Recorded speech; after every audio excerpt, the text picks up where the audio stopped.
आज हमारे साथ कार्यक्रम में शामिल हो रहे हैं बाजार के जाने माने दिग्गज कंप्लीट सर्कल वेल्थ के सीईओ और मैनेजिंग पार्टनर गुरमीत चड्ढा साहब। चड्ढा साहब, बहुत बहुत स्वागत है आपका। धन्यवाद हमें समय देने के लिए। सबसे पहला सवाल तो सर, पहले मैं अमेरिका से ही शुरू करता हूं। क्या आपको वाकई में लग रहा है कि अमेरिका में मंदी आ रही है, और यदि हाँ तो फिर कितने और गिरेंगे? अनिल जी, मैं नहीं बोलूंगा मंदी आ रही है, पर सॉफ्ट हो रहा है। क्योंकि अगर आप देखिए, शिकागो के जो प्रेसिडेंट है उन्होंने भी बोला कि इंटरेस्ट रेट बहुत रिस्ट्रिक्टिव हो गया है। और जब भी आप रेट हाइक करते हैं इतने एग्रेसिवली, थोड़े लैग इफेक्ट से स्लो डाउन होता है।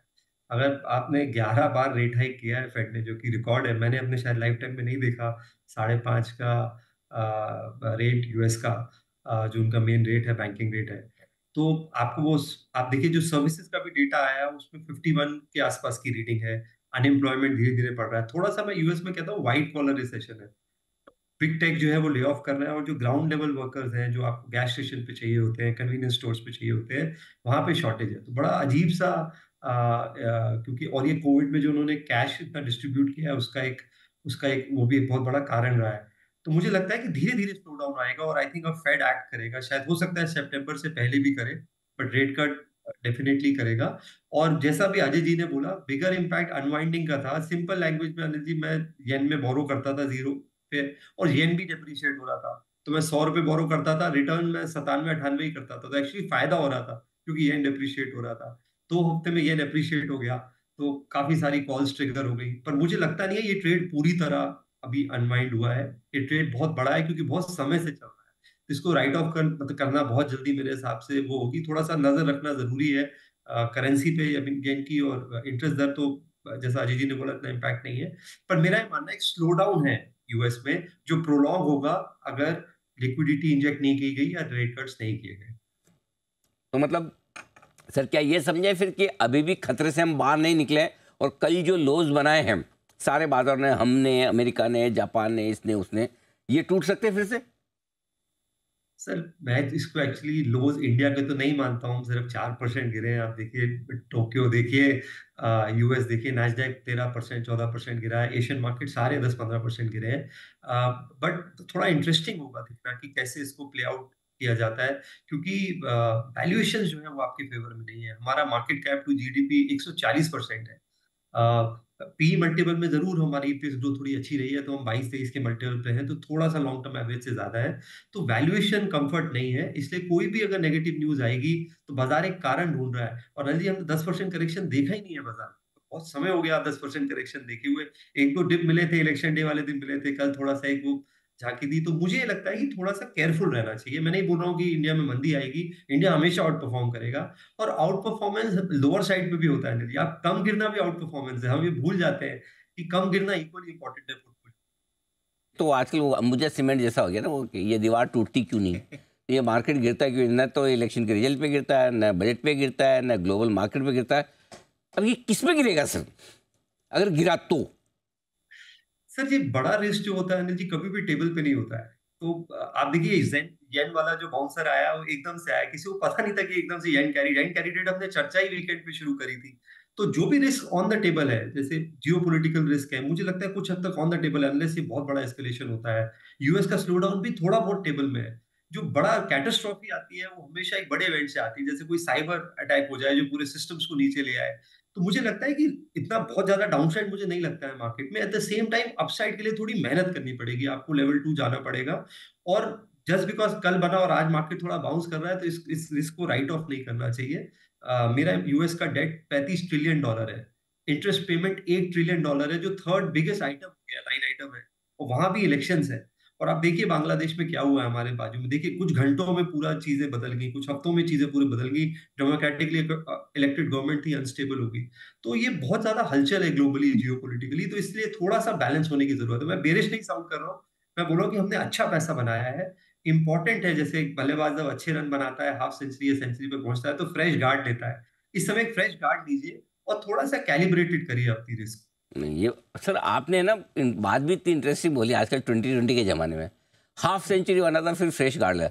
एक ज़माना था गावस्कर साहब सेंचुरी बनाने के बाद फ्रेश गार्ड लेते थे। मतलब आजकल हाफ सेंचुरी तो मतलब बड़ा अचीवमेंट हो गया है, ऐसा हाल है।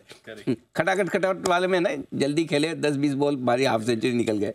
अच्छा सर, अच्छा अब ये बताइए सर कि चलो हमने तो मान लिया हम गिरे ही क्या है, मुश्किल से 4%। कितना गिर सकते हैं? ये लोग जानना चाहते हैं भाई। दो तरीके के लोग जानते हैं, एक तो जिन्होंने ले रखा है वो ये जानना चाहते हैं कितना गिर सकते हैं, और दूसरा जिनको लेना है वो भी जानना चाहते हैं कितना गिर सकते हैं। तो वो क्या कैसे अंदाज लगाएं सर? मेरा ये मानना है अनिल जी, मुझे नहीं लगता कि 10% से ज्यादा करेक्शन आना चाहिए मार्केट में। हालांकि कहना बहुत मुश्किल है, कभी भी एक दिन में गिर सकता है बाजार 5-7%, पर 10% तक करेक्शन बाजार में हेल्दी है। और आप पिछले अगर 40 साल देखें सेंसेक्स के, तो लगभग 37 सालों में ये 10% करेक्शन आया है। लगभग हर साल में एक बार एक 10% इवेंट आता है अगर आप हिस्ट्री पे जाए। और हिस्ट्री हमेशा जो है थोड़ा बहुत रिपीट करे ना करे, राइम जरूर करती है। तो थोड़ा करेक्शन आना चाहिए, 4-5% करेक्शन आया है, थोड़ा शायद करेक्शन और आ सकता है। आए तो हेल्दी होगा मेरे हिसाब से, उससे कुछ घबराने की जरूरत नहीं है। और बहुत सारे पॉकेट्स नई अपॉर्चुनिटी थ्रो कर रहे हैं। तो जो लॉन्ग टर्म निवेशक हैं, मैं हमेशा ये बोलता हूँ कि नॉर्मल इक्विटी में 13-14-15% रिटर्न बनता है। लेकिन जब आप करेक्शन आता है और आप क्या करते हैं वो डिसाइड करता है आप 16-18 या 20% कैसे बनाते हैं। तो करेक्शंस को लुक फॉरवर्ड करना चाहिए इन्वेस्टर्स को, स्पेशली जिस जिस तरीके की ग्रोथ साइकिल में हम बुल मार्केट में है। मैं अभी भी मेंटेन कर रहा हूँ इंडिया बहुत बड़े बुल मार्केट में है, और ये करेक्शंस को वेलकम करना चाहिए। आप देखिए जैसे बांग्लादेश में जो इशू हुआ, हमारा जो अपैरल एक्सपोर्ट्स है पिछले 5 साल से 3% शेयर है इंडिया का। आप 2018 में भी ग्लोबल अपैरल एक्सपोर्ट्स में 3% शेयर था, 2024 में भी 3% शेयर है। और बांग्लादेश का 12% है, चाइना लगभग लगभग 40% है। ये एक बहुत बड़ी अपॉर्चुनिटी। आज आपने देखा होगा, ये मतलब हालांकि ये वो आपदा है बांग्लादेश में, आप देखिए टेक्सटाइल एक्सपोर्ट स्टॉक्स देखिए, गोकुलदास वगैरह कितना अच्छा कर रहे हैं। बहुत बड़ी अपॉर्चुनिटी है टेक्सटाइल में। प्लस बांग्लादेश में वेज रिविजन हुआ है 10 साल बाद, और वहां पे वेज रिविजन 50-55% होता है। इंडिया में हर साल होता है 4-5%। तो एक तो कॉस्ट एडवांटेज है, दूसरा ये जो डिस्ट्रप्शन हुआ है वो एडवांटेज है। तो ये एक बहुत बड़ी अपॉर्चुनिटी थ्रो अप कर रहा है। डिफेंस में ऑफसेट क्लॉज है अनिल जी, 30% का जो ऑफसेट क्लॉज गवर्नमेंट ने डाला है, वो 2026 तक जो उसका अनयूटिलाइज्ड अमाउंट है वो करीबन 70,000। और गवर्नमेंट ने क्लियर आइडेंटिफाई किया है कि कुछ चुनिंदा कंपनीज ही इस ऑफसेट के लिए क्वालिफाई करती हैं। अगर हम थोड़ा सा लेवल 2 रिसर्च करेंगे डिफेंस में, तो बहुत सारी कंपनीज ऐसी मिलेंगी जिन्हें 3-4-5 हज़ार 10,000 करोड़ के और डिफेंस कॉन्ट्रैक्ट्स मिल सकते हैं, और जो अभी स्मॉल और मिड कैप स्पेस में है। तो थोड़ा सा मुझे लगता है मेहनत ज्यादा करनी पड़ेगी अगर आपको अच्छा रिटर्न बनाना है मार्केट में। और सिंपल ट्रेड करके कि अब मैं बैंक ले लेता हूँ, अब मैं आईटी ले लेता हूँ, उससे काम नहीं चलेगा। लगाना है सर? सॉरी सर, मैं मिस कर गया। तो फिर पैसा कहाँ लगाना है ये बताइए सर। सर तो मेरे हिसाब से जैसे मैंने बोला, मुझे टेक्सटाइल इंटरेस्टिंग लग रहा है। एक हमें थीम जो बहुत अच्छी लग रही है वो डेटा सेंटर लग रही है।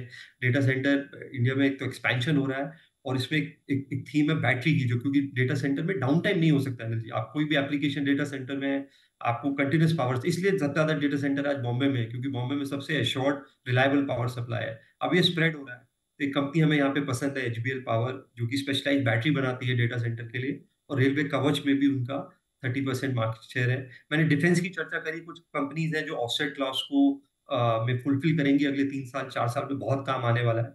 वो हमें अच्छा लग रहा है। मुझे फाइनेंशियल अच्छे लग रहे हैं अनिल जी। मुझे लगता है जैसे इंटरेस्ट रेट कट होगा, आज नहीं होगा, महीने 2 महीने में होगा, ये जो कॉस्ट ऑफ फंड्स नीचे आएगा, तो ये जो निम कंप्रेस हो रहा था बैंक्स का, इसमें बहुत, मुझे लगता है इसमें इसमें बॉटम बनेगा, और बैंक के कॉस्ट ऑफ फंड्स नीचे आएंगे। तो बैंक्स, एनबीएफसीज मुझे इसमें अच्छा लग रही है। और आप थोड़ा सा रूरल रिलेटेड प्ले अगर आप देखेंगे, जो कि है, वहां पे मुझे लगा, देखिए एफएमसीजी कल नहीं गिरा है, इसलिए पोर्टफोलियो में बैलेंस होना बहुत जरूरी है। कल फार्मा और एफएमसीजी ने पोर्टफोलियो को आपको क्वेश्चन किया होगा। तो मार्केट में रोटेशन बहुत फास्ट होता है, तो थोड़ा बहुत मेरी नजर एफएमसीजी और हेल्थ केयर पे भी रहेगी। चलिए, FMCG, health care, data centres, textile, कुछ बड़े इंटरेस्टिंग आपको सेक्टर्स बताए हैं गुरमीत सर ने। यहाँ पर आपके लिए निवेश का बढ़िया मौका है। गुरमीत सर, बहुत बहुत धन्यवाद, बड़े दिन आपने समय दिया, और एक्चुअली इस वक्त ग्लोबल मार्केट्स पर और लोकल मार्केट्स पर एक अच्छी इंसाइट की ज़रूरत भी थी। आपने डेटा के साथ बड़े विस्तार से समझाया। Thank you so much sir, जल्द आपसे फिर मुलाकात होगी।